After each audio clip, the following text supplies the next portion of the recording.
Hello and welcome to another Friday football forecast. I'm Jeff Jones, and as usual, I'm joined by my friends Emily Giangreco and Tyler Feldman. This is our chance to get you guys ready for UT's upcoming game, and this one's against Baylor. It's a big-time matchup. Baylor's the number 16 ranked team in the nation.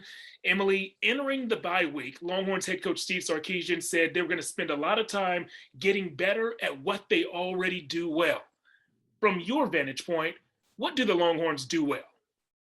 Jeff, I think something we've seen from them this season is that they find their way to the end zone. It may not always be the prettiest route that they're taking, but they do find their way to the end zone. And in a lot of these games, unfortunately, they haven't found their way there as much as the other team. But that's something that they haven't had an issue with. They put points up. And I feel like that's something that Texas has struggled with in past seasons. Very efficient on offense, especially as Sark told us when they get the looks from the defense that they're expecting. He also told us that he's going to get a little more aggressive with his play calling, especially in the second half during this second half of the season. So that'll be something fun to watch for. Tyler, fans who are watching the other side of the ball for the Longhorns, keeping their eyes on the defense, do you think they're going to see something good or something bad with this matchup against the Bears? Well, the matchup says they're going to see something bad. Texas ranks 115th in the nation in rushing defense, giving up more than 200 yards on the ground per game.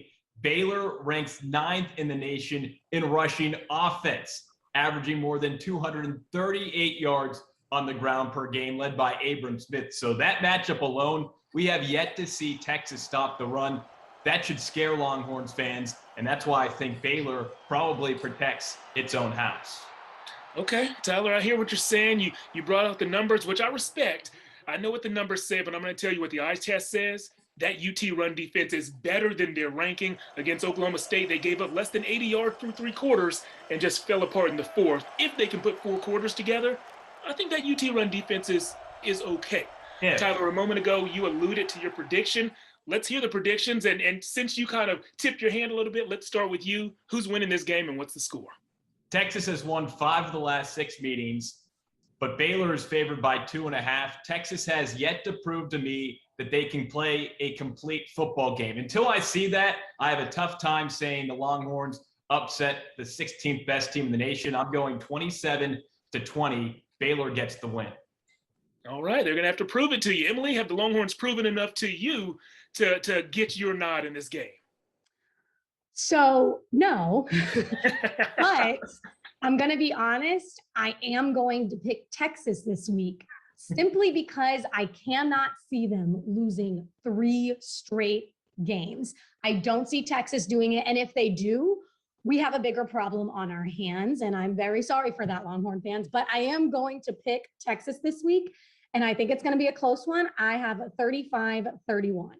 All right. I agree with you, Emily. I think Texas is going to win. A moment ago, Tyler, you said you're not convinced that UT can beat the 16th best team in the nation.